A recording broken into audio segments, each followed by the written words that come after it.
Good morning, everyone. I hate my audio equipment. Yeah, we do too. But fortunately, it's the best we got right now.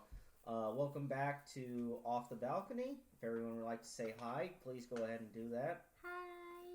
Hello, one day we'll have a good enough recording to go to like something like Joe Rogan or some. Yeah, maybe if we have $1 million to our name or something. But welcome back, everyone. So to start off the night, we will talk about the event that we were just at. Well, a few hours ago, we were at another Iron Spirit Pro Wrestling event. Woo. What did you guys all have to think of that? I liked it. Yeah. I noticed they had a lot of people had a lot of debut matches. Yeah, for sure. Did you have any highlights, standout moments of the night, or? And same with you, Jan. What did I mean, think? Iron Spirit Pro is always a good time. I was glad to see 12 Gauge at the event. I finally got to talk to him, and I sent him an open invitation to any time he wants to host a panel with us. So Now that's how you know you're big in the business, that you can just invite people to be on your panels and they show interest in it. Isn't that nice? Yep. Uh, And I think it was Sean Galway, the little skinny Irish guy. That Yeah. didn't he go up against like Solomon Tupu? It was That went was up a against fun Solomon Tupu, and I was just expecting him to get flattened. match. I mean, always matches between high flyers versus bulky guys is always a good matchup. So Yeah. The title match was a lot of fun. I mean, we got to see CJ go up against your boy Mad Dog. Yep. The hometown hero went up against my personal favorite. Yeah, and you got to meet him tonight too. Yep. So he didn't have any more shirts for sale, Oh. and I didn't feel like buying his personal cassette mixtape. And I don't have a cassette player. oh yeah, that's kind of a deep cut. Yeah, he had one 8x10 and 2 cassette tapes. That was his merch. Yeah, and but you two got a couple of cool shirts from the man Gage. Tell us what those were like. It's like a Power Ranger themed shirt. It's like a blue shirt with the yellow lightning bolt on it. yeah, like in the classic Mighty Morphin style, which Mighty Morphin is always a classic when it comes to Power Rangers. Although my personal favorite Power Rangers was definitely Ninja Storm. Oh, okay. And this was 12 Gauge's first tag team match. Yeah, and he did great with the I forget the other I guy. think his name was Hunter. Yeah. Was his first name at least. Yeah, and they paired him up with the current tag team champs, the 815, and it was and those guys are always great. The Deal. Yeah, the Deal. Yeah, it's multiple times during the match, 815 just kept shouting, "The Deal, do the deal!" And figures one of them would pick up the other and like yeet them at the other guy. Yeah. That reminds me, I was telling Jan this during the show. Did you ever watch Dodgeball? Or have you No. ever watched Dodgeball? There's a moment where Ben Stiller and his fitness assistant. Consigliere. He called him a consigliere. Yeah, consigliere. His name is Michel, and what he'll do is he'll shake his crotch cup and say, "Look, it's the show! It's the show! It's the show!" It's the most ridiculous, but yeah, that's what it reminded me of. It's always my favorite when it's like when 815 when it's like they pick up one of the other ones, put him on the other guy's shoulders, and Yeah. they walk around just getting ready to just throw him at another guy. 'Cause I always think of it as a mecha. right. And also another great match was Dante versus what was Oh, Sky. Xavier Sky. Xavier Yeah. Sky. I like Dante Leon. He looks like a human version of a Spencer's. I mean, one thing I kind of like what he was doing throughout that one match was just when when he was out of the ring, when the 10 count, he would intentionally go back, and so the referee would have to restart the 10 count to give him extra time. That was pretty amazing trolling. I always loved it. I think like at least twice during this wrestling show just the match has just evolved into the guys just throwing punches at each other. It reminds me of the very end of Porco Rosso. Oh yeah. It's like both their planes get destroyed, so it's just Porco and Curtis just beating each other up. Or it's like that one scene from They Live, like Rodney Piper versus Keith David. Yeah, I'm telling you, Oh yeah. All I could think of during Xavier Sky and Dante Leon's match is that Xavier Sky kind of looks like the popular student athlete guy. Yeah. While Dante Leon looks like the guy in high school that would pretend to be a wolf. That's it. His name was Orion. Orion Starlight. Yeah, I'm like, that's a fucking pony name. I'm like, come Yeah. on, bro. It was giving me Steven Universe vibes. Not gonna lie.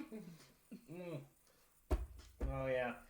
Steven, what did you think of the match? You came in a bit late because of work, but I think you only missed the first match and some of the second. I think I was busy trying to shift into person and not corporate drone, I guess would be the best way. You were trying to like find your fun time personality after enduring your... Yeah, mainly because I had all of today I was dealing with a bunch of screaming kids inside the gas station, so I'm like... And then you went to a bunch of screaming kids inside of the wrestling hall. Yeah, no, that was not fun. Not fun at all. Yeah, there's one kid there kind of sitting next to us that I don't think this kid could have been like older than 8. Mm-hmm. That was just screaming at the wrestlers. He was definitely making his opinions known, giving them a piece of his mind. Yeah, there were a group of 4 or 5 of them sitting near us, and there was this one fan, older fan, obviously, who kept cheering for the heels, because it's always fun to cheer for the heels. Oh, yeah. And the girl was, do you remember the little girl? She was getting, like, she was beside herself with anger. Oh, yeah. Those kids are, like, they're CJ's biggest fans, and... they've been to every show that we've been to, at least. It's that every show they're screaming for CJ. And then, at the... After the show ended, I went over to the merch tables again because I saw Mad Dog was there. Just wanted to see what merch he had there. And, those kids were over at his booth giving him a piece of their mind to his face. Nice. Yeah. So girls basically telling him, like, I think the 2 things I definitely overheard were, I would like you if you weren't going against CJ, and you live in a trash can. The mom and dad were there just kind of apologizing to him for their kids. Oh yeah, I mean he seems like a cool. They all seem like cool guys. So Mad Dog was kind of laughing through it, and Solomon Tooper was also standing next to him and saying, "I already got paid. I'm not gonna do anything." All right, so we all had fun at the wrestling show tonight. Yeah. Oh yeah, it was a good time. Yeah. All right. Can't wait to see how the new guys. Yeah, and new guys grow. And we'll see what they have in store for us at the Corn Crib, and maybe we'll go to the Champagne show. I don't know. It all depends on time and how we feel. But moving on, let's do our episodic every episode anime roundup. This is where we go over the different anime that we've watched since, last recording. Yeah. I haven't had a turn since the last episode, so my turn. Did you have them written down? Because I forget exactly what we left off on. We'll go through them piece by piece. I just wanted to say I haven't had a turn since the last episode. Oh yeah, last time was Steins Gate. Yeah, and my pick for tomorrow is going to be the anime Dororo. Nice. Underrated gem. Yeah. Yeah, I've been meaning to watch it, but just haven't yet. So yeah, yay. It's a really really good show. Like definitely one of my favorites. But we will start off with Steven because this was his pick, a very very good pick. I might say it was probably my favorite thing that we've watched since last episode. The Demon Slayer Entertainment arc. Steven, why don't you kick this off? So I asked the group if they've ever watched that, and Hannah went on a tirade about how they Wade and Jan promised that they would watch it, but it's been a year since they did that. So I came in and like, you know what? We're gonna watch it, and we did. Yay! And it was amazing. Yep. It was absolutely amazing. Everybody bends to my will. Not over Steins Gate. Oof. All right, before we start killing each other, let's talk about a bit about the Demon Slayer arc. So I guess since I watched it before you guys did, and kind of knew everything that was coming, Tengen Uzui, however you say his name, he was the best. Yes, Tengen is Tengen is such a he kind of he's like if Boomhauer was a ninja, just constantly rolling in women and. Yeah, he managed to get himself into one of the most annoying polycules I've ever seen, but at least they're good at fighting. I remember the because he's got 3 of them. I remember the Chris Chan line. I'm having sex with 3 women, and look, one of them's a half and half. So yeah, I gotta say this arc was probably the how do I even describe it? It was the coolest fight of Demon Slayer I think that I've seen so far. I know they've got better stuff, or I know that there's bigger and better stuff coming up, but yeah, I'm gonna pause it real quick. Some viewers who've already started the Swordsman Village arc, please no spoil, thank you. Yeah, because Attack on Titan taught me to be very disciplined about. Oh shit! Attack on Titan has taught me to be very disciplined about spoilers, and I was disciplined about not looking up spoilers for Demon Slayer because I don't know about you guys, but with Attack on Titan winding down, probably maybe we'll see what happens. But when that does eventually fall offline, I think Demon Slayer is going to be my new yearly trauma that I just watch to get traumatized. But unlike Attack on Titan, that is just fully emotionally like, with Demon Slayer, it's like, yeah, kick his ass, Seabass! Yeah, this season definitely had some of the best Inosuke moments. Yes, best Inosuke moment. Zenitsu had a lot of badass moments too. Like when he pushed himself out of that rubble, I was on my couch just fucking cheering, like, yeah, go you little weirdo, go! And we can't. He's a little simp, but he can be awesome when he can. He can be awesome sometimes. He can put it down when it's necessary. And go ahead. I mean, for those of you who have seen it, and are we going into spoilers first?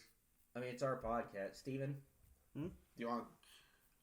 Go ahead. I'm just trying to be. I mean, I was still not give it completely away, but it's still kind of the fight was great and all, but it was still had aspects of. We did it, Patrick. We saved the city. If you know, you know. But yeah, I thought the fight was incredible. And it was literally like you think it's over, you think it's gonna go a certain way, and then it just ramps right back up again. Like it's not over until it is literally just over. And also, I want to point out, Nezuko got some great moments in that whole arc too. Wouldn't you say? Shout out to Akari Kido. Yeah, she finally got to talk this arc, and so yeah. It voices my favorite Love Live character from Nijigasaki and best demon girl. Wait, who does she voice? Kanata. Oh, okay, cool. I don't even know what else there is to say. Great arc. The villains were fantastic. And also, we watched it dubbed, so gotta appreciate Brandon McInnes's performance as Gyutaro. Oh yeah, he gave a stellar performance. Like I can't even replicate it. It's like this weird kind of shaky. Like he kind of sounds like Christopher Walken, if you ask me. I can kind of hear it. I kind of hear. I don't know. Or like it's almost like a high pitched. You know Terrence Stamp, right? Right. Yeah. Yeah. It sounds almost like where it's a very like kind of. It also kind of high pitched too. Yeah. I mean, it also kind of reminds me of Who was the famous short German actor from 1940s movies? Peter Lorre. Yeah, Peter Lorre. Yeah. I totally see it. As for so that arc was fantastic. Steven, great pick. Thanks for finally getting us through that. Can't wait to be traumatized / pumped up again next year or whenever. Or like in 6 months, maybe. 6 months, Never Swordsmith Village gets dubbed. Yeah. Hopefully we won't have to wait around for a year like with Attack on Titan for every arc to get finished. But apparently a lot of the sub is, I think the sub is like halfway through the arc right now. Oh, okay, so at least we have sub, but the dub is worth every bit, every cent. Yeah, they put on stellar performances in the dub. Yeah, and it's sweet that Zenitsu's sub and dub actors actually know each other. Yeah. Like just a few days ago, Alex Lee, the dubbed voice of Zenitsu, is in Japan right now, and apparently it's like on like his first day there, he met Hiro Shimono, the Japanese voice of Zenitsu, and he gave him a matching T-shirt. Aw, that was sweet. Yeah, and Bryce Pamberg was made to play Inosuke. Yeah, which is funny because the past decade he's played nothing but like the pretty boy, powerful protagonist. Yes, like Kirito Sword Art Online. Yeah, and Shiro Emiya from Fate Stay Night, Unlimited Blade Works. It's funny enough, the Japanese voice of Inosuke also voiced Kirito in Sword Art Online. Oh, so nice. It's like the second time they've voiced the same character. Right. But yeah, when when Bryce Papenbrook acts as Inosuke, I just can't stop laughing and just being... So sometimes when he does the voice, I can only think of Muscle Man. Yeah. You know what else I did, Zenitsu? My mom! But yeah, I'd agree. I'd say it's probably Bryce Papenbrook's good role, best role. I haven't watched Attack on Titan dubbed, but I understand that he's pretty good as. From what I've seen of dubbed Attack on Titan, he's good as Eren. Yeah, I think I watched Attack on Titan like it was like 2014, 2015 when the dub aired on Toonami, and it was pretty good. Yeah. I mean, I've always liked him, but yeah, I just with the past decade of him playing like basically being typecast as the protagonist, seeing him play this kind of just unhinged. Yeah. Like, I always think of Inosuke as the guy that would jump off the top of the stairs and break the pool table at the party, but not even touch a drink. Yeah. Just do that shit completely sober. And the funny thing just is, for fun. Before we move on from Demon Slayer, I do want to say that Inosuke, if you just looked at a picture of Inosuke without his pig mask on, you would probably think that he was like the typical pretty boy main character. Yeah. Or you think you're probably a girl. Yeah, but then you hear him speak. It's like it's complete Bret Michaels energy. But I mean, he's basically Kenshin Himura if Kenshin Himura like ate steaks for breakfast. Not even like those thin breakfast steaks. I'm talking like a porterhouse and 12 like eggs for straight from the pig. Well, the cow, but yeah, you're exactly right. I've already had a complete drink. Yeah.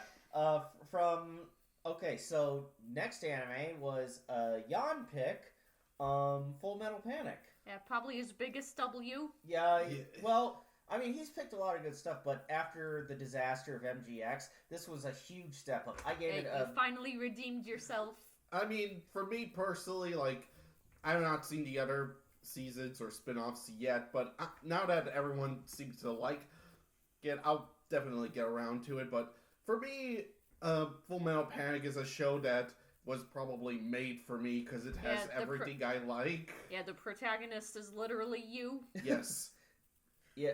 If autism had legs and could speak. Yeah. Autistic military guy. if autism was weapon certified.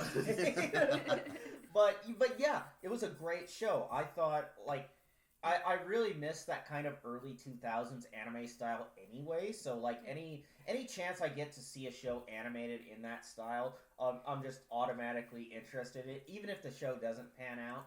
But fortunately for us, the show did actually pan out. So yeah, I think this is something Jan brought it up before, but I completely agree with it that Full Metal Panic feels like the opposite of Code Geass in the way that in Code Geass there's all this war stuff going on, but it's like when it has like a high school scene, like the protagonist trying to blend into his high school double life. I just groan through the high school scenes, just want them to get over with that and get back onto the real plot. But in Full Metal Panic, I wanted them to get back to the high school. Yeah, that's actually I just want to see this weirdo Sosuke try to blend into high school. Yeah. Like I didn't care about the war that much. Yeah. Well, not as much as the funny high school shenanigans. I mean, the comedy is much better in Full Metal Panic, I feel. Yeah, like, I mean, honestly, bringing an Uzi to a school is like high comedy if there was ever. And it's not just that he brings that Uzi, it's that the teacher thinks that it's like... It's like, Sosuke, you can't bring these toys to school. Yeah. I assure you, ma'am, it is not a toy. And it does not faze her. It's like, listen, you can't bring toys to school. Which Jan pointed out, it's probable that Japan just doesn't have like a lot of gun owners anyway. That it has some of the strictest gun laws in the world, and which actually another anime that I showed you guys a while back, Gunsmith Cats, like the mangaka was, a nerd for. He's the reverse weeb. Yeah, a weeb for America. Yeah, he likes muscle cars and guns, but he was only able to finally fulfill his dream of shooting guns the one time he visited, like, ironically enough, California. So. Oh, nice. But yeah, I thought Full Metal Panic. It was a lot funnier than Code Geass, but I thought the ending was spectacular. Yeah. It was like Die Hard or like. It was like Die Hard or Die Hard in a submarine. Yeah. Which is basically what Crimson Tide is, but yeah, it felt like a mid '90s kind of action film, so I was with it there, and it was, oh god, it was so much fun. It was a fun anime. Gave it a high A tier. So yeah, and probably the only criticism I can really give about Full Metal Panic is that there's so many panty shots in it. For what? Oh yeah. That's not a bug. That's a feature, Hannah. It's art. It's called hentai, and it's art. Yeah. Sosuke literally meets his best friend Greg Ayers while he's going on a panty raid for the main girl. That was the funniest bit. It's like he stops Greg Ayers from going on a panty raid. Well, they just both end up sitting on the main girl's balcony discussing military stuff. Which, a hell of a way of a, Ghost Stories reunion and... Oh, yeah. Chris Patton and Greg Ayers and... Who voiced... Oh, Lucy Christian. Lucy Christian wasn't... I think she might have voiced, like, bit characters in Ghost Stories, but none of the main characters. Yeah, Hilary Haig was Captain Tessa, so... Yeah, before we move on, because it sounds like we're wrapping up with Full Metal Panic, I just want to say that I'm glad you brought up Greg Ayers, because for some reason, throughout the entirety of the 2000s decade, Greg Ayers played nothing but, like, I'm not even kidding, he dubbed characters that looked exactly the same. Like, look at his... chubby boy with glasses. Short. It's like the kind of ugly best friend character. Yeah, and usually had, like, lighter hair and was usually a simp. I mean, look at the similarities between the character... he played... And he literally... And the character he voices in Full Metal Panic looks exactly like Leo from Ghost Stories. Yeah, and then you can see similarities between those characters and, like, Kitagawa from Canon, Sunahara from Clanad. And Kitagawa from Canon and Sunohara from Clan Ad are literally the same character. Yes, they fulfill the exact same role. That's what I'm saying. He was typecasted as hell during that. Yeah, decade. actually, something, a lot of like Manana's roles, I also know, which he was also in Full Metal Panic. He played a lot of blonde guys, which, lo and behold, he is actually blonde in real life, so... Oh, yeah. What? No. What? He's blonde. Oh, yeah. No shit. I thought we had a tech issue there anyway. No, I'm just trying to... Honestly, I'm just trying to download a different audio service because Audacity is actually being aggressively stupid. Will you be able to record the rest of the episode tonight? I am recording right now. Okay. Right. So, Yeah, we've just been talking for nothing. So, final thoughts on Full Metal Panic before we move on? Very high A tier, if not S tier show. Okay. I mean, I'd probably agree with Hannah. Yeah, it's a firm A tier for me. Steven? I give it a A tier. Yeah. Yeah. It was a really fun show. I hope that you show us the rest of the shows whenever you feel inclined to. What came up next? Well, you should know. It's Oh. Bocchi the Rock. Oh yeah, my Literally Me show. Yeah. So I had a fun time watching this show, but Hannah, since this is more your gig, tell us how you feel about the show and what it was like showing it to us. Well, Well, what? how do I even begin? Well, You start from the beginning, Hannah. well, Well, I mean, I've pretty much been a Bocchi for most of my life. I started playing guitar when I was a little kid and it was only up until recently that I actually knew how to talk to people. okay. I pretty much had no friends for most of elementary school and I only started making friends in middle school once an extrovert adopted me. And that was Some girl in middle school named Bridget. okay. Because I think for middle school, for literally the first few days of 6th grade, I just didn't talk at all because I didn't have any friends, so nobody I could talk to. Then just one day, some extrovert girl adopted me, and then introduced me to her friends, and then they became my friends, and the whole cycle has continued from there. All right. To the point where I am now in this group, over 10 years later. Oh, there you go. So I really enjoyed Bocchi the Rock. I thought the characters were great. I thought a lot of the music actually kicked pretty good. Yeah. Kikuri I is can awesome. very appreciate about Bocchi is that their hands are where they should be when they play. It's like it's like the guitars and even the drums. Like they animate Nijika's drum hits on the drum that she should be hitting. Okay. So a lot of good detail there. And yeah, Bocchi was who I was when I was younger. Like social anxiety ridden guitarist, and now I am Kikuri, an alcoholic bassist. All right. With shark teeth. I mean, who doesn't love a good anime girl with fangs? Yeah, anime girl that'll probably destroy your dick if she gives you head. All right. Yeah, she's gonna give you that old JFK sloppy head in the back of a car. God damn. God damn. I mean, Just gotta smack her. You start feeling the teeth.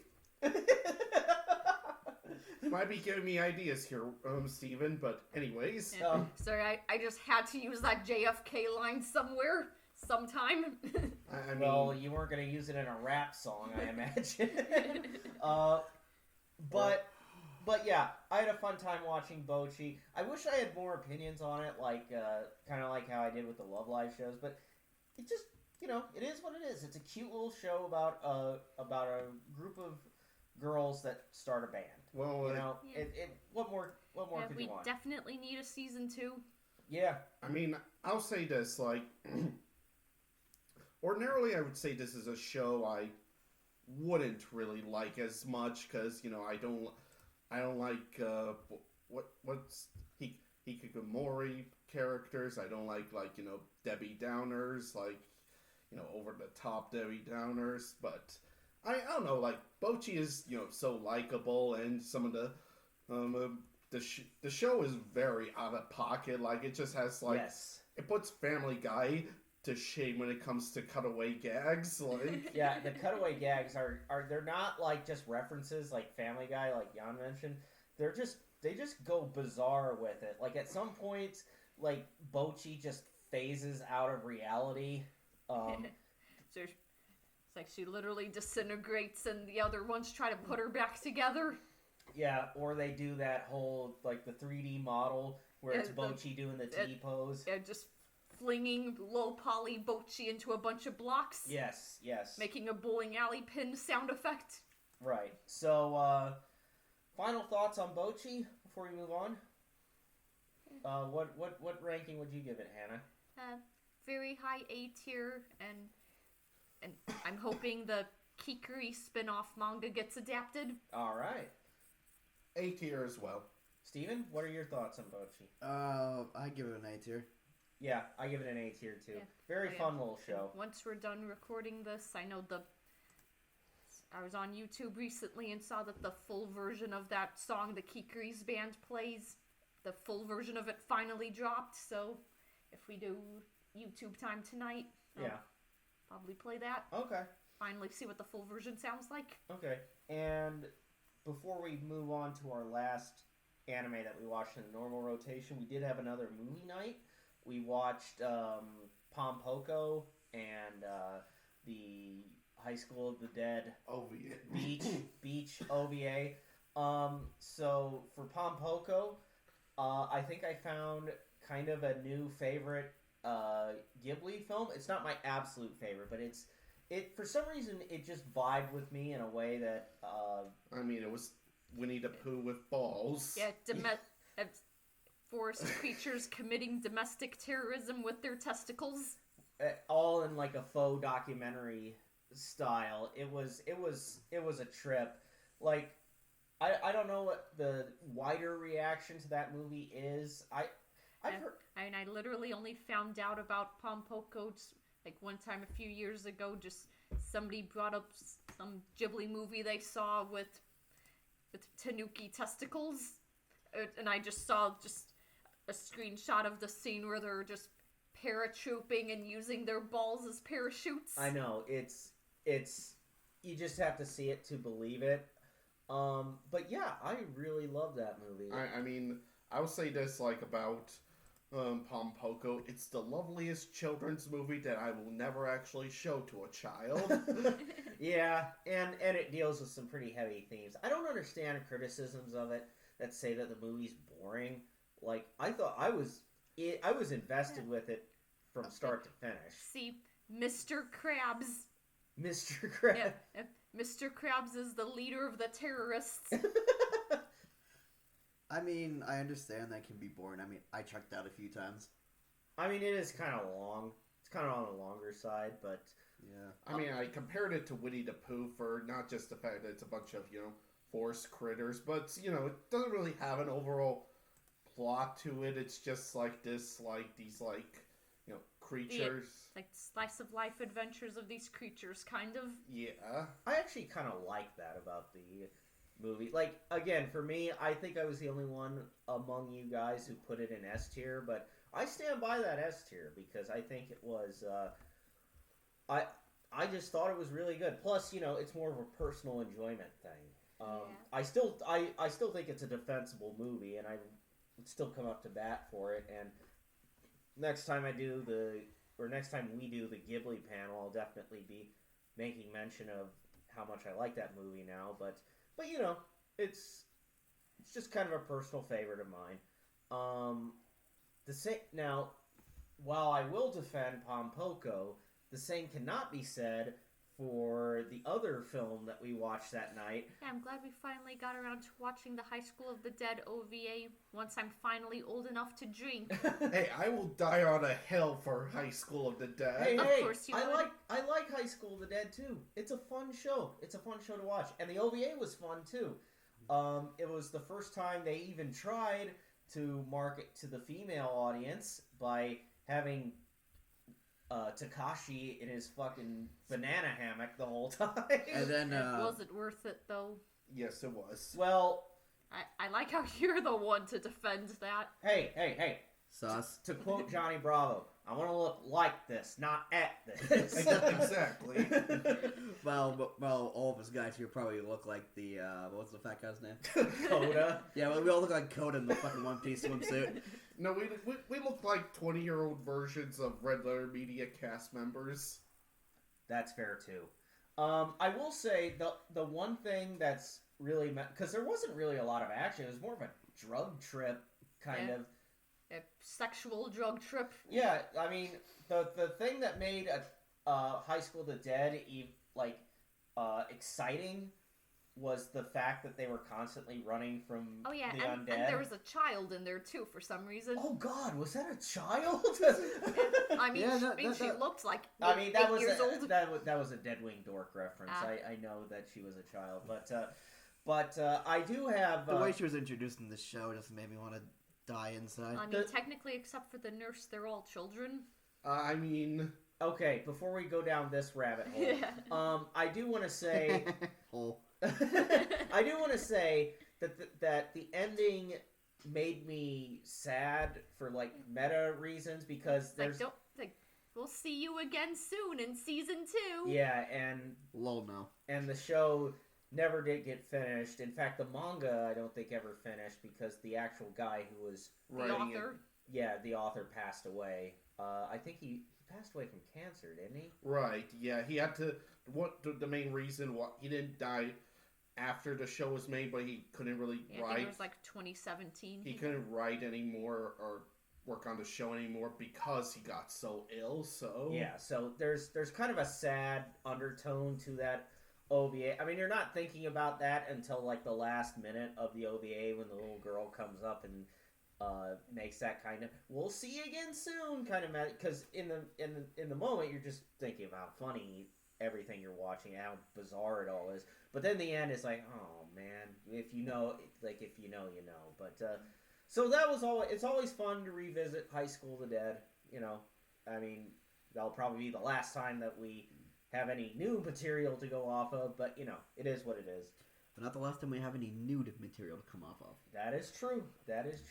And that's why I keep coming back. But so yeah, always a fun watch with High School of the Dead. Last show, Symphogear, season 3. I'll be honest, I don't have many thoughts on it. I put it in B tier, but the thing is, I know it was better than the other 2 seasons. I was just so wound tight because of my job interview that I wasn't really paying it. I was literally like practicing the speech I was going to give, so I really wasn't totally checked in with it. I mean, the thing with Symphogear for me is that, you know, as the Love Live, as the idol and music anime fan, I feel like I should like Symphogear, but I feel like at least like halfway, with like a few episodes into the show, I just kind of check out. Yeah. Like, it loses me. No, I understand. As someone who actually was checked into the show, even though I was getting over some stuff that night, but we'll move past that. I'd say it was better because I put the other 2 seasons in B tier, but I put this one in A tier because they actually had moments where real physical danger was there. It wasn't like season 2 like, oh yeah, new character, woo. Mm-hmm. But yeah, it was a pretty good show. I liked it. Oh, I also liked the dolls things that came to life, I guess. Oh yeah. Alchemy. Oh yeah, this was the season of Symphogear where that famous beef stroganoff scene is okay, from. that was pretty fun. Yeah, that was. Hey, it doesn't even have to be beef. Just use anything else that defeats the purpose. Why so weak? It's easy. No, this recipe is so easy. It's so easy to be wrong, isn't it? Yeah. I mean, Wade made a joke that, you know, maybe we should make like an Eastern European version of Uncle Roger, like him reacting to like bad versions of Eastern European dishes like beef stroganoff. So yeah, that'd be fun. So yeah, don't really have a lot to say about Symphogear. Fun to watch, funner to watch while you're drinking, but Yeah. obviously I wasn't going to drink that night, so. The only thing I could say is beef stroking me off. She stroke on my beef till I off. Okay, now let's move on to the big kahuna tonight. Yeah, the thing we've been planning for a while. Well, But- ever since we planned to watch Suzume in theaters. Yes, we a couple weeks ago we went to the theater to watch Makoto Shinkai's new epic Suzume, and we're gonna bring up why this is important for something later. But first, I want to because we're gonna talk about which movie is. And we swear to God, we're going to actually circle back to this one. Yes, this isn't a thing where when I say we'll circle back to that, that is a I don't care, drop it and leave it kind of Yeah. thing. Code word for we'll probably talk about this again someday. The good chance we Technically, got like 70% chance we'll forget it. Technically, we do circle back to it, but only by accident and like 6 months later. Yeah, But- once we finally get to editing. Yeah. But so we're going to talk a bit about. I don't want to speak for the table, but probably my current favorite anime director of and probably one of the biggest of all time in the world right now, Makoto Shinkai. I mean, for a guy whose career is relatively young still, he's only been making movies for 20 years, and I know that that's still a long time in the film industry, but he's made every single one of his films, and I've seen all of them, have been. Oh yeah, that's something we should bring up, that we as a group have seen every single Makoto Shinkai movie. Yes, and as a wise man once said, this motherfucker don't miss. Yeah, they even shotgunned me through, what was it? Voices of a Distant Star. And the... That was his very first movie, like his student film. Yeah. Which is like PS2 level 3D graphics. Although I hope he actually Because does. it was made in like 2002. Yes. I do actually hope that maybe one day he decides to make a full remake of it, kind of like, how Neil Blomkamp made, District 9 was a remake of his student film, so... Right, and it became one of the biggest films that year. Yeah. So, yeah, I totally agree. But we will go through all of his movies, just give our thoughts on them real quick before we get to the main attraction. But I just want to say that very often when someone gets billed as the next insert filmmaker here or insert musician here, I always get suspicious. It's kind of like, because a lot of people have called Makoto Shinkai the next Miyazaki. And always if you're good at studying film, TV shows, music, you always get suspicious when you hear that label thrown out. I want to give a famous example. The magazine Newsweek, at the height of M. Night Shyamalan, the guy who made The Sixth Sense, Yep. at the height of his power, Newsweek called him the next Spielberg. And now M. Night Shyamalan is known for shit. Yes, Although exactly. he has made a comeback in recent years, but With what? movies that I assume are not as bad as... Well, okay. He tried. He failed. Jan makes a good point, even if accidentally, is that he hasn't quite hit that same high anymore. But calling him the next Spielberg was... You see why...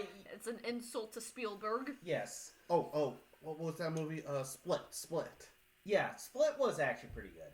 But, Calling anyone the next big blank only works with lolcows, yeah, from what I've noticed. when you can only go down. Yeah. If you can only go down, the next big thing is usually a great thing, done in a way that you can never expect. But when you do that with people going upward, it just always fails because you have one set expectation. Yes. And it just dive bombs. Actually, An example I had was Dragon Ball Evolution. I was actually excited for that movie. Then I saw it. No. Yeah. Oh boy. Actually, here's my personal issue with calling Makoto Shinkai the new Miyazaki. It's Makoto Shinkai has more in common with who did Girl Drew Left Through Time. Hosoda. Hosoda, Miyazaki's more things is, like high fantasy, like, a lot of nature, a lot of machines, a lot of that. Yeah, I feel like a lot of Miyazaki's movies, at least my favorite Miyazaki movies, are like whimsical fantasy stuff that you'd be able to show a kid and they'd love it. But at least Shinkai's 3 most recent movies, they're mature disaster movies. Yeah. I think it's more like his movies are more like, teens and above. Yeah. And here's the thing. I'm not even going to say that Makoto Shinkai is the next Miyazaki because kind of like what you guys are saying, I don't actually think that title is applicable. What I will say is that Makoto Shinkai is the current master of anime filmmaking. Like, I don't think... I mean, there are other people like Mamoru Hosoda and... Yeah, and I guess we'll wait until July to see what Miyazaki's gonna come up with. Yeah, Miyazaki has a new project coming out this year anyway. I will say Shinkai definitely learned from Miyazaki in the way that he just knows when to not use sound. Yeah. Oh yeah, 100%. I mean, I can see why people say he's like the next Miyazaki because his Shinkai films are starting to get to more high fantasy, like especially with Suzume, and then using the score and when not use the score. But interesting fact about this movie, if we're talking about sound, is Shinkai has a band he always leans on for his music. Radwimps? Yeah, and this one he only used 2 songs. in Suzume? Yeah. Oh, Suzume he only used 2 songs. One, literally called Suzume, and whatever the intro opening is called. Can't remember. It starts with an H. And meanwhile, in Your Name, there's like 3 different Radwimps AMVs. Yeah. nice. I mean, all 3 of those songs are great. So. Yeah, all the music they put out is awesome. It makes me want to listen to the band more. So, to wrap up this point about being the next, I'll say this. While I don't agree with that label, I think that I think that it is. I think it's somewhat detrimental because instead of viewing Shinkai as his own unique creator, we're viewing him as a continuation of a legacy that he doesn't really have. But that's just my own thoughts. So real quick, we'll go through each of the movies that we've seen. We won't really linger on plot or anything. I just want to hear your guys' general thoughts. How about we do this as like a shotgun S through D tier? Yeah. So his first movie, Voices of a Distant Star. B tier. Yeah, I give it a B tier. Very good ideas, just very short and I mean, neat. Like he should expand on it someday and improve the visuals. Then I feel like that it could be up there with Your Name and Suzume is very 100%. high art. I give it a high B, low A. Yeah, I give it a high B tier. For a student film, it's second to none. I just hope your landlord wasn't too pissed when you used your rent money to help finance that movie, Makoto, if you're listening, God willing. But next movie. Jan, I don't think you've seen this one. Place Promised in Our Early Days. Is that the one with the plane? Yeah. Yeah. I'd probably give that one low B, maybe high C, just because I barely remember that one. It was a good movie from what I remember. I just don't remember that much of it. Yeah. The most forgettable Shinkai, in my opinion. Was it the one with the train? Oh, no, that was... Yeah. They all have the train. Is that the one with the train? You have to Which narrow that one? list down a little bit. You're not narrow. You just gave me the whole list. Do you have any idea how little that narrows it down? Okay. So Steven? Place Promised in Our Early Days. I give that one an A tier Okay. because just because of the payoff in the end was really good. Okay. I give it a solid B tier. I think the movie, it's definitely a sophomore slump. You can kind of tell that Shinkai is still adjusting to having, like, actual resources behind a movie. Yeah, Mom, Dad, I did it. I have money. Now what do I do with it? Yeah, I wonder if maybe that's what it was, that he was used to working with the constraints of, like, Voices of a Distant Star, like, not having that much time not having much runtime for it and stuff. Yeah. But now that he has to make like feature length film length, that like probably had to stuff more into it. I mean, it's like that scene in Freddy Got Fingered. I have $500,000 to just. That's my whole money gone.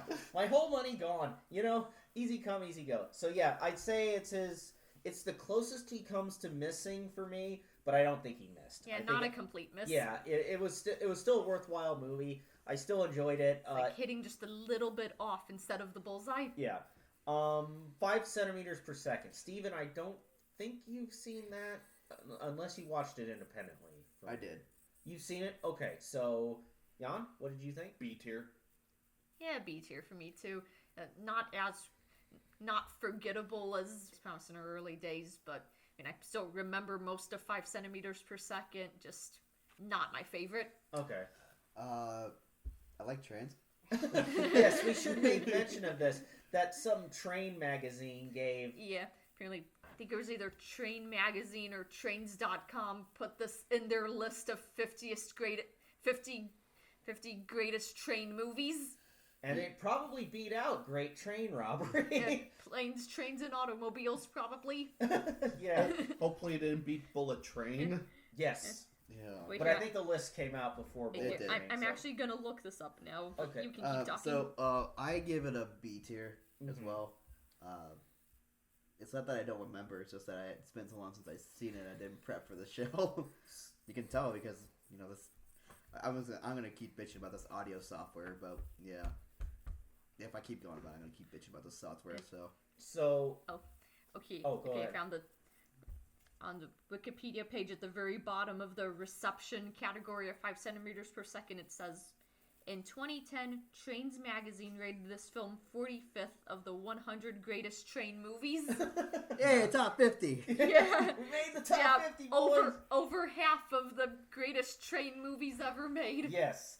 So for me, I actually give it a low A tier, and the reason I do is because I think it was Makoto Shinkai's like coming into his own as a director. Like he knew how to allocate all of his resources correctly. He was starting to get back to where he had like characters with like Voices of a Distant Star, like actually having. I think Shinkai actually works best when he's given a romance and an obstacle that romance has to deal with. Doesn't always overcome, and in fact, I really love the ending of 5 centimeters per second. But I would call that his coming into his own film for me. Moving on, Children Who Chase Lost Voices. That probably was his masterpiece before Your Name happened, so A tier at least. Okay. Steven, have you seen it? Nope. Okay. So forgo judgment. Jan, I know you've seen it. What did you think? Measure between A and B tier, but it's the reason why I'm not sure which give it to it. It's for exactly the same reason. I give it an A tier because it reminds me of a lot of other movies I really like. Like a lot of Miyazaki. But maybe I'm more like B tier because it feels derivative of other movies, so it's a double-edged sword. Yeah, also something I did notice when we watched Voices of a Distant Star after we saw Children Who Chase Lost Voices again, and I noticed the Agartha that the main protagonist goes to in Voices of a Distant Star is pretty much the same Agartha as Children Who Chase Lost Voices. Yeah. So Like literally kind of using assets and like settings he created from his first movie. yeah. Like, That very might actually creative be- use. Yeah, what Jan was talking about, remaking Voices of a Distant Star, that's probably what it's going to look like if he does remake Voices. It's going to look like Children Who Chase Lost Voices. For me, I gave it an S tier, and I stand by that S tier. What Jan was talking about with like being kind of similar to Miyazaki movies and everything, that's actually why I liked it, but it was given a new kind of spin on, because the movie it reminded me of most was like Castle in the Sky. Like it felt it didn't feel exactly like Castle in the Sky, but it had like a similar sort of vibe to it. and I really enjoyed it. I thought it was a fantastic movie, S tier. I guess we can't get Steven's opinion because he hasn't actually seen it, but that's kind of on us. But in any case, moving on to the big kahuna itself, my personal favorite Makoto Shinkai movie, for the one that I enjoyed the most, Garden of Words. Yeah, S tier. Oh, what the hell? S tier. I got a bag, got a bag. I'm off for teacher. and that shows you what we think of this movie. But yeah, I give it an S tier because, and I will say, if you know, well, I think we just kind of spoiled the plot of what Garden of Words is about, but don't drink in the park, kids. That's an actual thing at the end. They say, "Please, dear God, don't drink in this park." Yeah, there's a. Yeah, because the park in that is based off a real location. Yeah, the park is based on a real location. If you couldn't hear Hannah from the faraway voice, but yeah, it's just this guy falls in love with a girl. He doesn't realize it's his teacher because she got kicked out via bullying. And he's like 15 and she's like 27. Yeah. Almost me and Jan's age difference. And if you guys have seen any ecchi where they have, if you get Sekirei, who's probably the only. Or if you've played Persona 5 and went with Kawakami's route. Yeah, if you ever find the show, oh, please wait for me. That fucking common trope from the early 2000s that thankfully died. Yeah.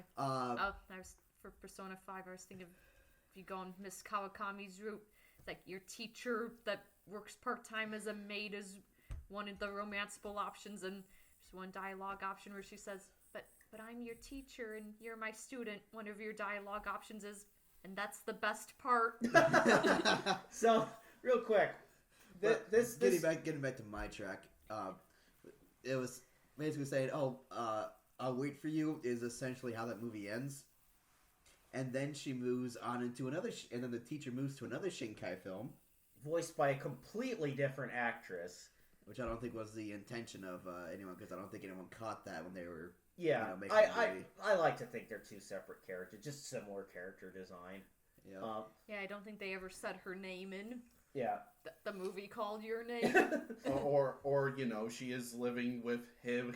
He just he's the stay-at-home husband now.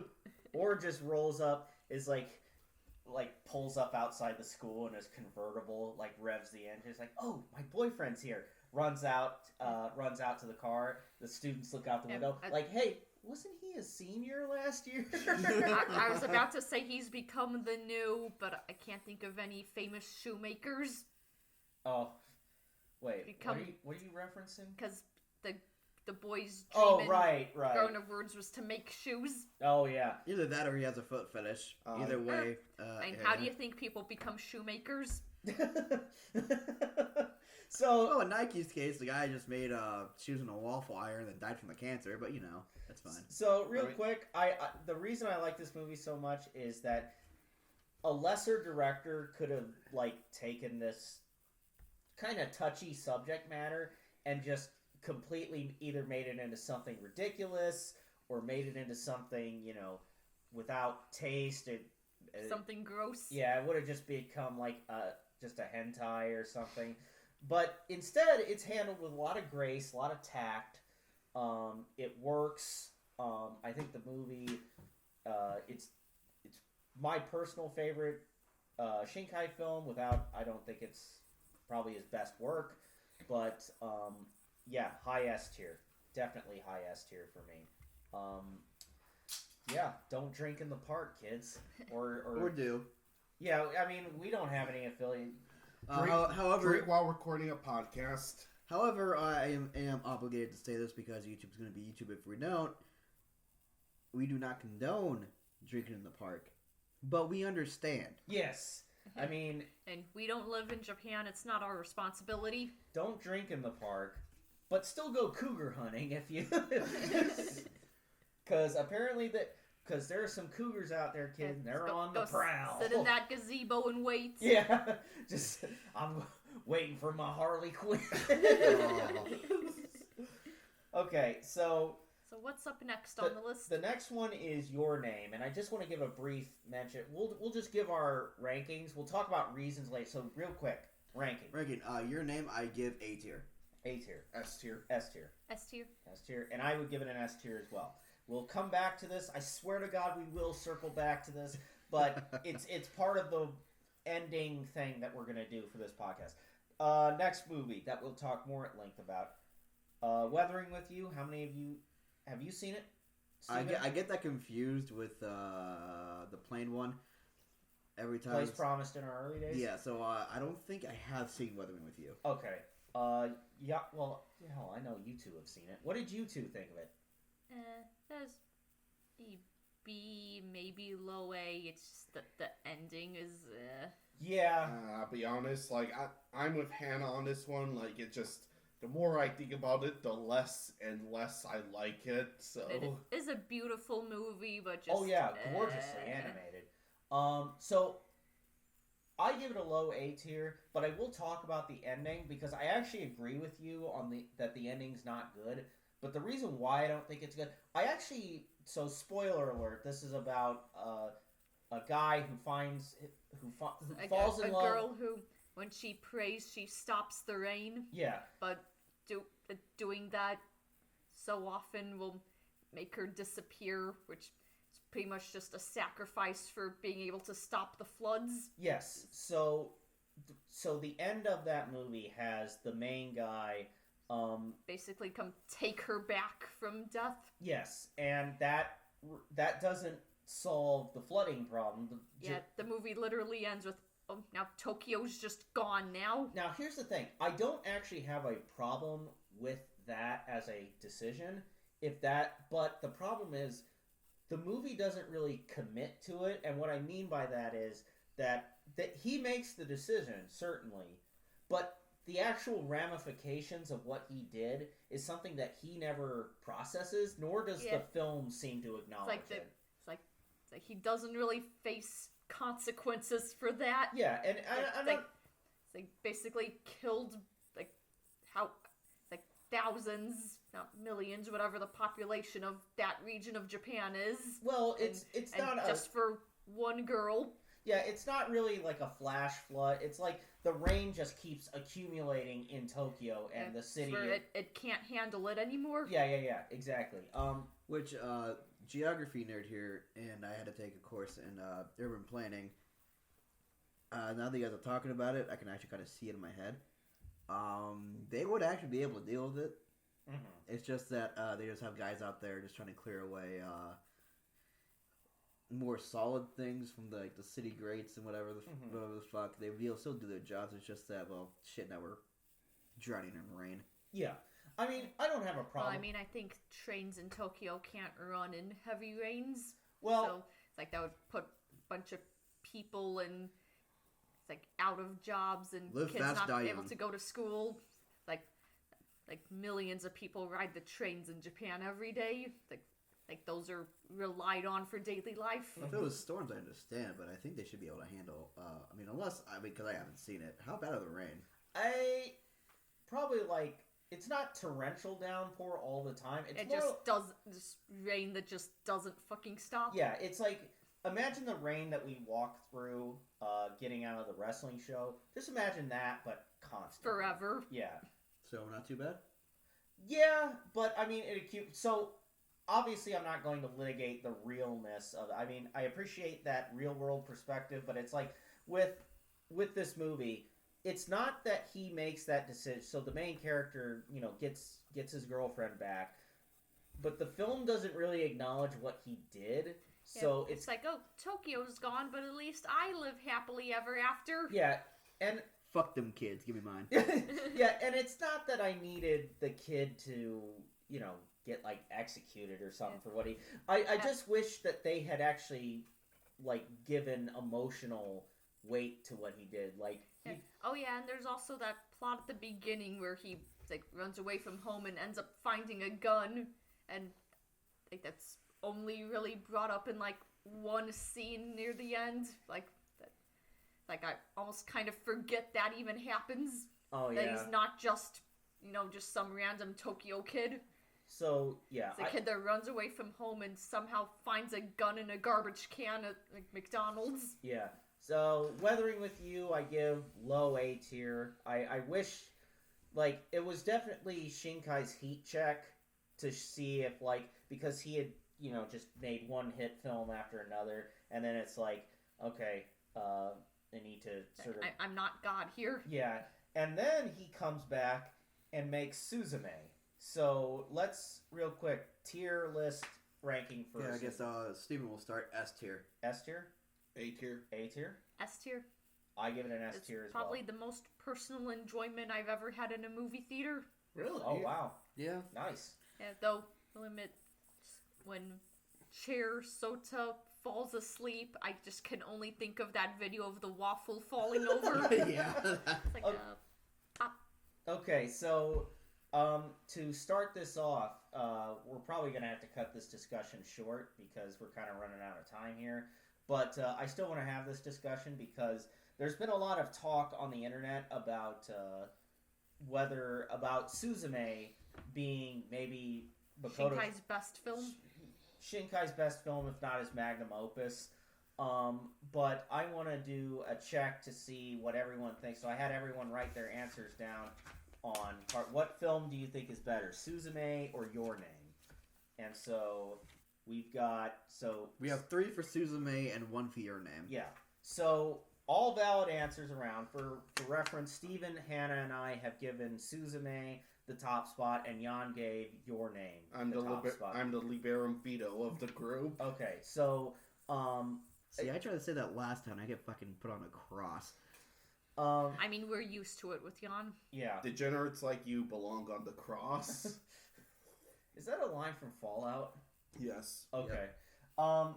So talking about Your Name versus Suzume, real quick, before I let Jan explain why he thinks Your Name is better than Suzume, I do want to say that Your Name, when it came out, it was gigantic. I mean, you could not escape that movie. Yeah, I remember I had never even heard of Shinkai, and then just one day, just being on the internet in 2016, I just felt like I just woke up one day and just everybody had seen this one movie. Yeah, Your Name was definitely a shift in cinema culture for Japan. Oh, yeah. Definitely one that was just immediately just rocked everything. Yeah, and it's one that hasn't been seen since Miyazaki came out with Spirited Away. Like, Spirited Away changed the film world in a lot, and as did Princess Mononoke, because they kind of came out back to back. But that's kind of, I think, where the comparisons to Miyazaki come from, is because they both sort of changed how anime is viewed on a world stage, like what you could do with anime.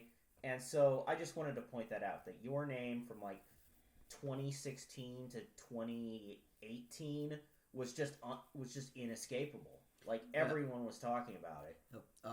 Now I'm starting to think about it. I don't think Weathering with You was even mentioned between the time of Your Name and Suzume. Yeah. Yeah. I think I remember when, like, I went to go see the Demon Slayer movie in theaters back in 2020. I remember seeing promos for them showing Weathering with You in theaters and just thinking to myself, like, oh, that seems like it would be a good movie. Mm-hmm. Just from the trailer they showed and just, yeah, kind of like what you said earlier, I'm realizing, I've never heard anybody online ever talking about Weathering with You. Yeah. I think the most they ever talk about Weathering with You is the ending, like, about how, like, you know, he lets Japan flood just so he can have a girl. Yeah. So you can get some coochie. But moving back to Suzume and Your Name debate. Yeah. Jan, since you're the only Your Name one here, completely valid choice, by the way, and we'll probably talk about how we feel it. I want you to give us your reasons why you think Your Name is better than Suzume. Well, I think the biggest edge it has over Suzume is its script. Like, I feel like the script for Your Name is stronger, like, chock filled with, like, you know, subtle character hints and foreshadowing to what is going on in the movie and what will happen later, and the soundtrack is iconic itself, like, you know, the 3 songs, like, you know, certainly. Yeah. are basically associated with the movie. Like even like something like What are you talking about?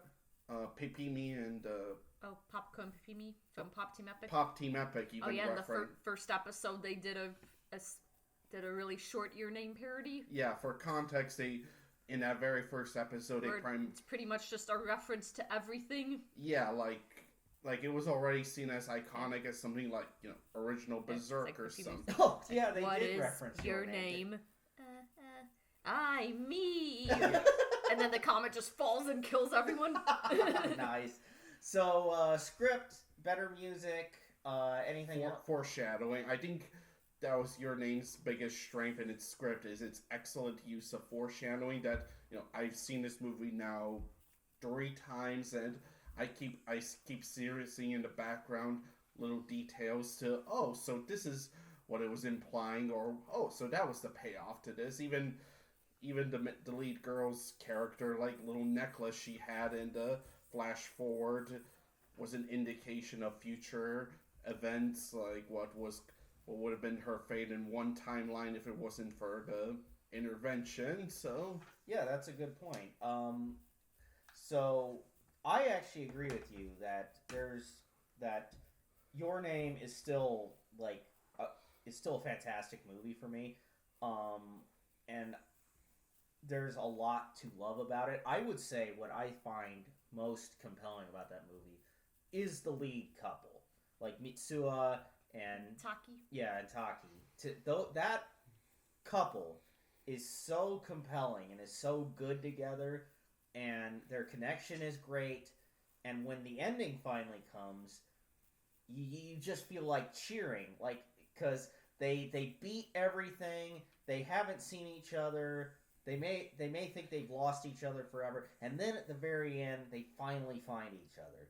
So I do think it is a good movie, but probably for different reasons than what you were saying. Like, I give it more props on how it handled the romantic element. I mean, that was also part of it. Like for me, like like the script, like I think you said when we watched it last night how that ending is not just one of the best endings in anime, but of film in general. So yeah, like it just feels like such a triumph. Before we talk about why we like Suzume better, any particular thoughts on Your Name? Like, Steven, I know you recently rewatched it. Hannah, you've seen it at least twice, so... I mean, when you handed me the note card and the pen to write my favorite movie on it, the reason why it took me so long was because, like Jan, I think that Your Name probably is the movie that if Shinkai can only be remembered for one, that Your Name probably deserves it a bit more because that script is a masterpiece, and that definitely is a movie that will go down in history. For sure. Just feel like going to the theater with you guys and seeing Suzume a few weeks ago probably was like the most happiness. Oh, okay. Like most personal enjoyment. Aww. Yeah, Steven? Oh god. Having rewatched Having rewatched it, now I'm trying to decide if I should just start ripping into it or should just wait for it until we start explaining Suzume. Let's just wait till we explain Suzume. Okay, then I'll hold off until we explain Suzume. Actually, if mine's going to start working that way. I will say, to bounce back to you, another reason why I like Your Name a lot is, since you have you associated with a happy time. The first time I watched Your Name is when I was coming back from Italy, which that was a grade A trip. Like I saw the Colosseum, I saw Monte Cassino, I saw the Vatican, and then you saw Your Name. Yeah, like watching it on a plane was peak aesthetic because like. Oh, you watched it on the plane? Yeah. Nice. Was it like an in-flight movie, or? We had like little personal screens in it. So in-flight movie. Yeah. Okay. It would have been funny. It would have been funny if you watched that movie in like a hotel at the base of Vesuvius. It's like that would have been tempting fate. Yeah. Hey guys. It's like the scene where she sees the comet at the festival, and you just look out your hotel room window. Go, what's that bright light over there? Hey, yo, what kind of bright out? Oh, shit! So, So let's move on to Suzume. Suzume. So, we all rank Suzume higher. I will say why I like Suzume more than your name, and it's actually for the same reason that you said. I actually found Suzume slightly easier to follow on first watch than your name, and I actually enjoyed the kind of adventure aspect of it, where it's not really like I enjoyed the mystery side of your name, but with Suzume, it's more of a straight up adventure, and it makes Japan, like modern Japan, feel kind of more mystical and magical. Oh yeah, that is something I almost forgot about your name, where it's like it seems like easy to follow at first, and then so they do that whole reveal that the town got destroyed by the meteor like three years ago, and then just suddenly like, wait a second, just then I almost got distracted from the movie itself by just trying to piece the timeline together in my head. And I actually think that multiple watches of your name is beneficial. Yeah. Like, not just because it's a great movie, but because you absorb more from the experience. Yeah, that's why I was really happy to do the rewatch with you guys this time, because I had only seen your name once, like a few months ago with you guys. So I really needed to rewatch it again before I did this ranking. So the last time I watched Your Name was an anime club for our local college, and that was, I think I saw that movie back in like 2017. So it's been a hot minute. Yeah, either late 2017 or early 2018. One of those two. Like right at the peak of when it was so popular. Before I would have joined. Yeah. So what do you guys like about it more than your name? I've kind of given my piece of easy to follow, very likable characters, and an emotional gut punch in it, but you kind of come to expect that from Shinkai. Yeah. Okay, now here's where I'm going to do my little bit of compare and contrast bit. What I think of, I will compare this to Your Name a lot, so here we go. If we're doing first watch, I will say that you're watching Suzume. It's easier to get the plot. It's easier to get the plot and the gravity of the movie on the jump, because Suzume, like, this. God, should I do spoilers? Because this is going to require me kind of explaining the movie a little bit. And this is a very recent movie. We can't guarantee that people would have gone to the theaters to see it yet. Well, what do you want to... Well, okay, so I'm trying to explain, well, it's part of a characters. Yeah, I mean, if you know how to add text to our videos, we can probably add a Okay, how about I do saying this? to skip to a different time. Spoiler alert, if you haven't seen Suzume, you can go ahead and skip this section. However, if you do want to do that and avoid and keep going with spoilers, that is a you thing. Please don't yell at us. Okay. So, back to your point? Get back to my point. With Suzume, what was the guy's name? Sota. He is tasked with locking doors in ruins of Japan. Whether they be from mudslides, closed downs.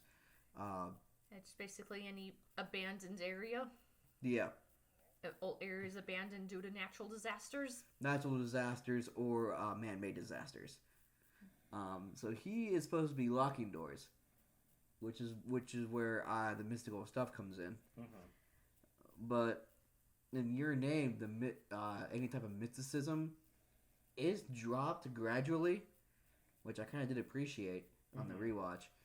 But the payoff for that doesn't come until like the last 30 minutes of that movie. Yeah. When in Suzume they're trying to get everyone to move to the high school instead of being bombed by meteorite. Oh, you mean Your Name? In Your Name, yeah. That's what I meant. I was explaining the last end of Your Name. So the last end of Your Name, the mysticism and or otherworldly dealings doesn't come until like the last 30 minutes. But in Suzume, you have the entire thing just laid out for you easily. Mm-hmm. Now, in Suzume's detriment, I will say that it feels like it could have been two separate movies. I will say that after you, since I said spoilers, after you lose Sota in the first part, that could have been part one, and then getting Sota back could have been part two. But I come to expect with Shinkai movies that you kind of just like have a series of anime show in one slap. Yeah. Especially when after he got money for all of his stuff. Yeah. Because Your Name felt like an intro sequence, an exit sequence. Yeah, it feels almost like an anime. Like an feels anime show. like a legitimate show. You forget that you're watching a movie sometimes with Your Name, and that's why another point against Your Name for me is because you kind of lose the immersion sometimes, especially with that intro sequence, because they recycle a lot of the setup scenes, and you just kind of get ripped out of like, oh, we're watching this over again, but it's supposed to explain the timeline. It feels like you end up watching the OP to an anime. Mm-hmm. Yeah. In like the middle of the opening act. Yeah. Yeah, like I mean, it's a good song. Don't get me wrong. it is a good song. It's just that maybe hearing it that way, it's just like, there goes the immersion, because I value immersion highly, and that's why Suzume is better for me, because you can keep the immersion through point A to point Z. Yeah. I guess. So I mean, that's why I like it a bit better. Let's see what else. Suzume. I mean, even with Suzume kind of having that like pause near having like a double climax type thing, right?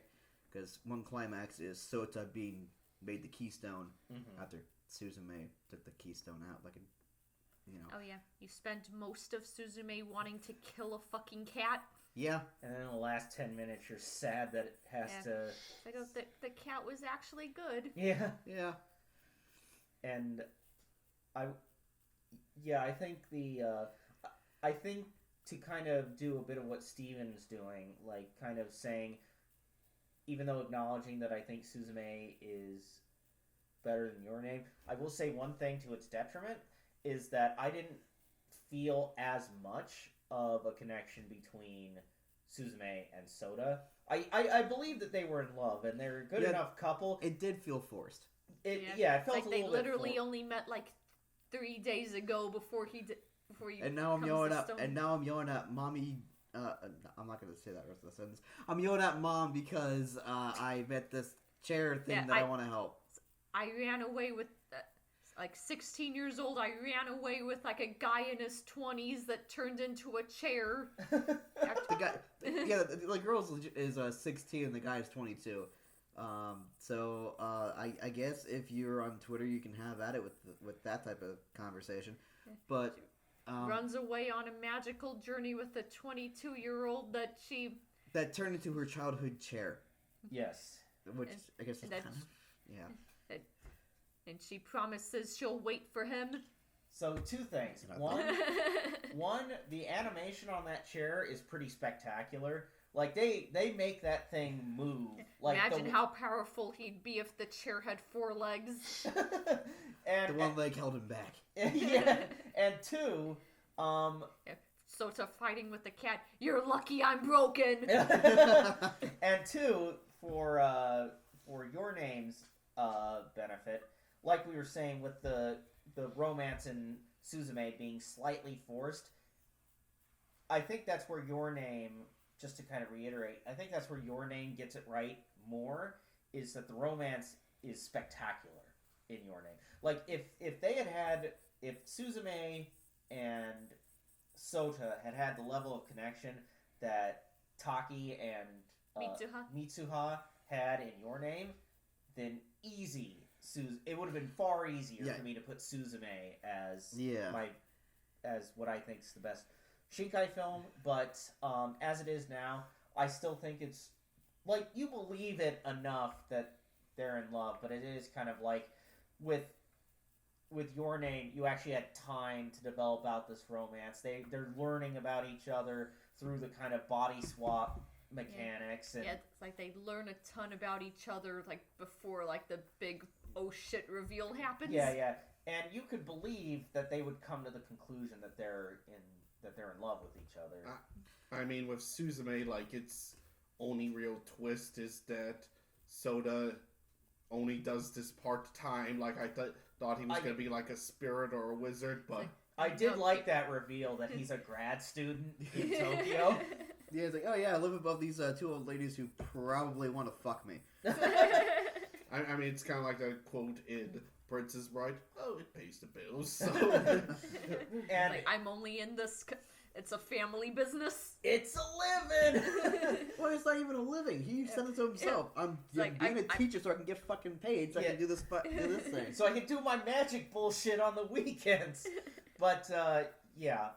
And also his best friend, Sarazawa. He was a great character. Had a banger playlist. Yeah. He's skipping that one. There we go. Yeah, the stepdad. Skipping a Spotify playlist just to find the perfect road trip music. Yeah, the stepmom. Ultimate mood. The stepmom and Suzume are having his aunt. Her aunt. Yeah, his aunt or her aunt and Suzume are having this like really tense back and forth. And you got Sarazawa just flipping through a city pop playlist. Yeah, just up there. Which one has the word fight in it? That one goes. Up there rocking out like on the road again. I can't wait to get on the road again.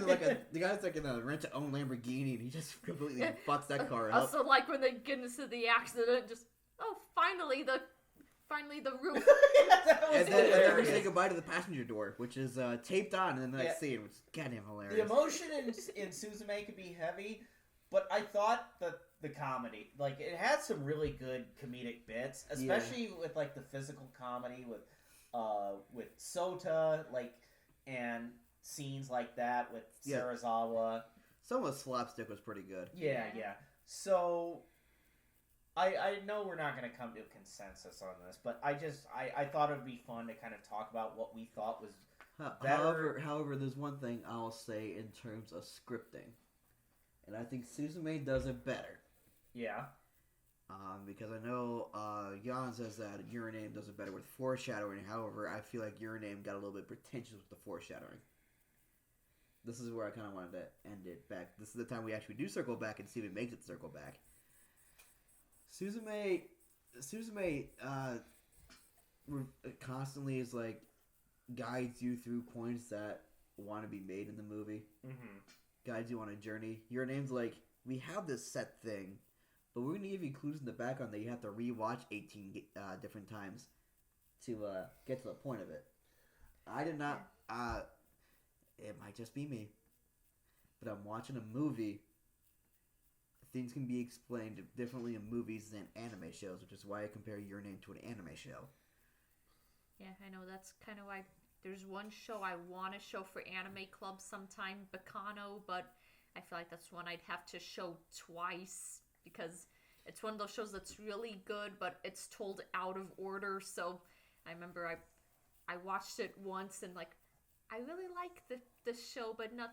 I like the show aesthetically, but nothing really makes sense. But then I watched it again, like, oh, now it makes sense. Well, actually, this kind of storytelling is very much up my alley, which I'm not going to give it away. I know this is like over a 15-year-old game, but these two haven't played it, and maybe one day I'll show, like, I've been showing Hannah Mass Effect these past couple of months. I've seen playthroughs of Mass Effect, it's fine.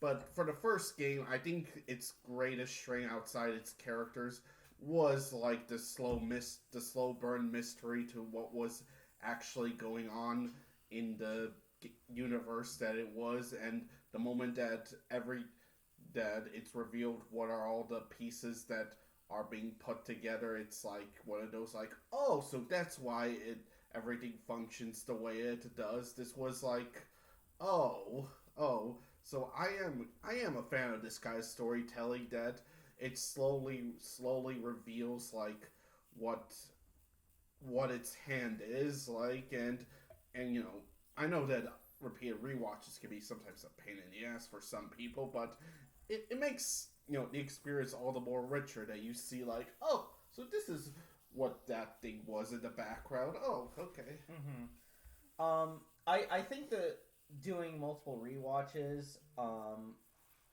for, you know, different material, it depends on the material how painful the rewatch can be. Your Name is a movie. It's only 2 hours, so it's pretty easy to just rewatch it. I do agree usually that even though I do kind of like you watch Pulp Fiction the first time, you're not going to understand the timeline the first time you watch Pulp Fiction.